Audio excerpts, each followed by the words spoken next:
One of the programs that I do volunteer work with is our Christmas program. And that program, of course, during COVID is a little bit different than we normally do it. Basically, the gist is still the same. We're trying to provide Christmas for families that don't have the whereabouts to provide a Christmas for their children. We usually take applications for that program. We need volunteers to take applications for that program. We also have interpreters, whether it is a Spanish interpreter, a Vietnamese interpreter, whatever type of interpreters, we try to get volunteers in here so that they can help us in interpreting for those individuals. The other thing is, when we start that program, we then have to mail out. We have a lot of mail outs, a lot of clerical things that have to be done. So volunteers have to be here to put stamps on letters, to put labels on everything, to get everything out into the community for the people who have been selected for our Christmas program. And then we have our wonderful businesses who help us out, come in and pick up in churches that come in and get tags for Christmas. They pick out a tag, and usually it's for a boy or a girl. It tells what the child is, how old the child is, usually what their sizes are. And the neatest thing about all of it is we ask the parents for specific things that child wants for Christmas. It's not what we think they need. So if they put down that they want a Spiderman bike, we try our best to get a Spiderman bike.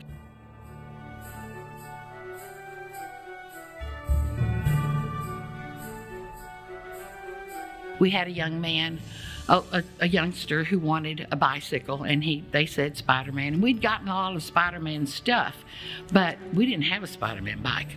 He had another bike. Well, God does things in mysterious ways. All of a sudden, it was not 30 minutes that somebody brought in a donation of a Spiderman bike. And it gives chills to me just talking about it, because it was just so neat, because we were all thinking, oh, it was the very end of the day and we didn't have it, but we had what we thought was good enough.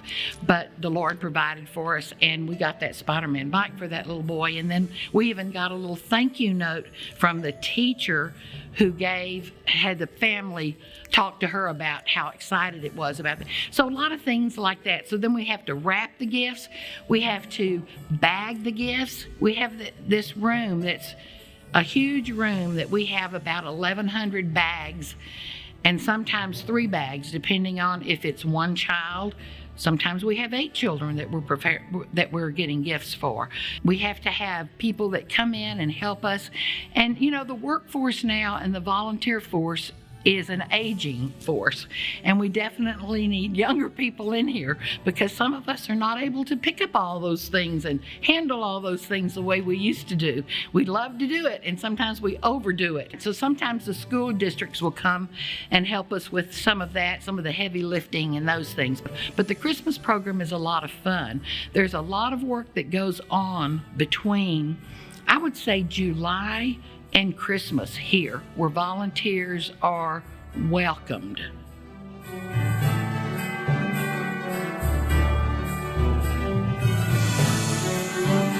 We at Some Other Place truly do appreciate all of our volunteers.